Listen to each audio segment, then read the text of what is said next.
Hi friends, எல்லாருக்கும் வணக்கம். இன்றைக்கி நம்ம சேனலில் வைரலாக போயிட்டுருக்க ஸ்கூப்பபிள் குக்கீஸ் எப்படி செய்யணும்னு பார்க்கலாமா?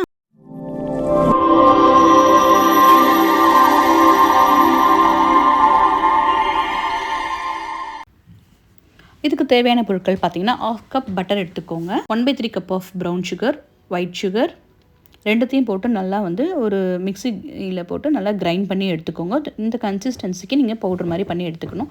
அதுக்கப்புறம் ஸ்டவ் ஆன் பண்ணி ஒரு பாத்திரத்தை வச்சு நம்ம எடுத்துருக்க பட்டரை அதில் போட்டு நல்லா மெல்ட் பண்ணிக்கோங்க. ப்ரௌன் கலர் ஆகிற வரைக்கும் மெல்ட் பண்ணிக்கணும். அதை தனியாக கூல் பண்ணிக்கிட்டு ஒரு பாத்திரத்தில் போட்டு நம்ம தூள் பண்ணி வச்சுருக்க சுகரை போட்டு மிக்ஸ் பண்ணிக்கோங்க. அது கூடவே பார்த்திங்கன்னா பால் பார்த்திங்கன்னா கொஞ்சம் எடுத்துக்கோ. ஒரு 2 டேபிள் ஸ்பூன் ஆஃப் மில்க் எடுத்துக்கோங்க.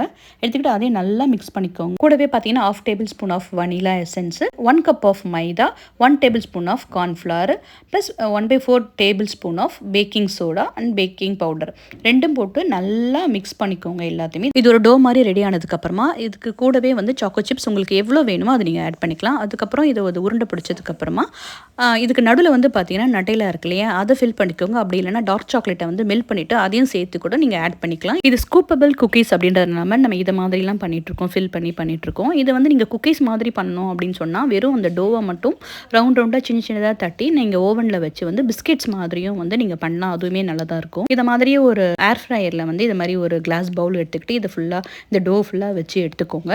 இதுக்கு 170 டிகிரி செல்சியஸில் 13 to 15 மினிட்ஸ் ஏர் ஃப்ரையர் பண்ணி எடுத்துக்கோங்க. 15 மினிட்ஸ் கழித்து பார்க்கும்போது இது மாதிரி சூப்பரான உங்களுக்கு ஸ்கூப்பபிள் குக்கீஸ் உங்களுக்கு ரெடி ஆகிடும். நீங்களும் இதை வீட்டில் ட்ரை பண்ணிவிட்டு எப்படி இருக்குன்னு கமெண்ட் பண்ணுங்கள். இதே மாதிரி வீடியோஸ் நிறைய நீங்கள் பார்க்கணுன்னா நம்மளோட சேனலை சப்ஸ்கிரைப் பண்ணிவிடுங்க. தேங்க்ஸ் ஃபார் வாட்சிங்.